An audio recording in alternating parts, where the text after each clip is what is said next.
just more information at my fingertips. And so, to answer your question, to die and get it over with now, I know from my experience you would get there and say, well, I could go back and do that now with the information that I have. So the idea of dying, the idea of compartmentalizing, I think is what allows us to live the life that we live. There's life and there's death. There's black and there's white. There's good and there's bad.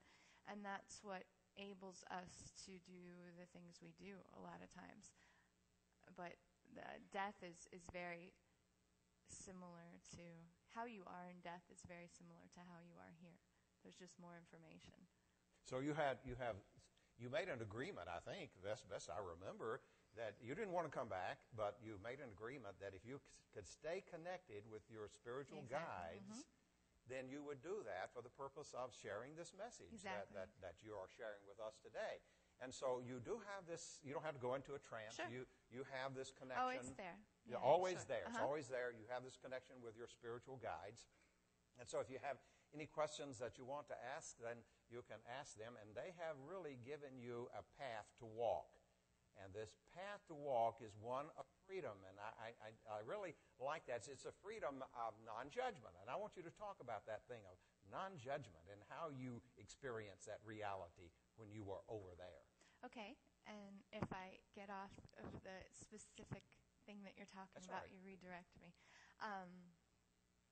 Yes, Don said I didn't want to come back. And after I just told all of you, it's the same.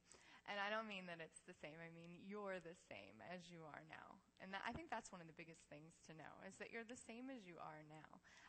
As far as the judgment, I said I didn't want to come back unless I could be fully connected to that information I was getting all the time. And I wouldn't do it otherwise. And I still maintain that. I won't be here unless I can have that. Judgment-wise, I had a very different experience, but I'd say the only thing that was sort of stereotypical in the near-death experience was I did see my life, and I did see a specific, one specific aspect of my life, and the golden beings, for lack of a better word, that were in front of me, it was the only time they stood behind me, and I was looking at my life, and there was a specific instance that did not make Erin look all that flattering, and I went to turn to explain to them, but wait, you don't know what she said to me before I said that. And I turned, and it was as though a million Erins were standing there. In other words, if I describe to you a scenario, no matter how well you understand me, there's still a difference a little bit between me and you. You're not going to fully understand it with my mind, no matter how well you understand it. And they fully understood it with my mind.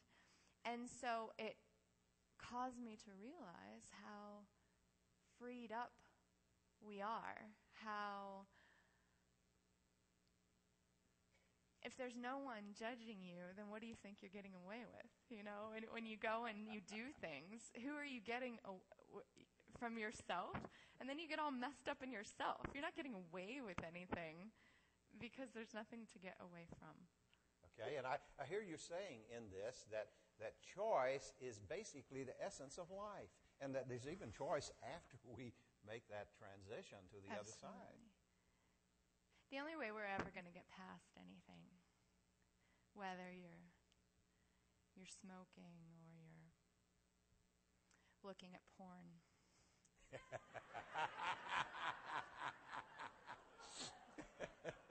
The only way that we're ever going to get past anything is if you feel good while you do it. And I don't mean take drugs and feel good from taking drugs.